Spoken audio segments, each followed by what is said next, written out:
Kunlarning birida ota kichik yoshdagi o'g'li va eshagi bilan jazirama issiqda shaharning chang ko'chalari bo'ylab yo'lga chiqdi. Bechora bola-ya. Mitti oyoqlari eshakning ortidan yetib olishga qiynalayotganini qarang. O'g'lingiz charchab, holdan toyganini ko'rib turib, qanday qilib eshakda bemalol o'tiribsiz?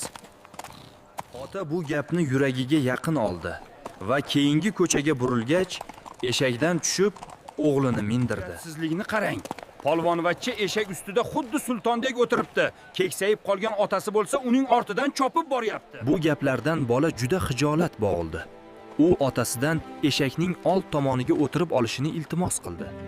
Hoy, baraka topkunlar. Hech qayerda shunaqasini ko'rganmisizlar? Hayvonni shunchalik ham qiynashadimi? Eshakning beli mayishib ketdi-yu. Ikki dangasa uni xuddi ko'rpacha qilib olishibdi. Eshagingiz bo'la turib, nega undan foydalanmayapsizlar? Birortangizni ham ustiga mindirmasa, uning nima keragi bor? O'g'lim, nimaiki ish qilmaylik, albatta biz bilan fikri bir joydan chiqmaydigan kimdir topiladi. Shunday ekan, nima qilishni o'zimiz hal qilishimiz kerak.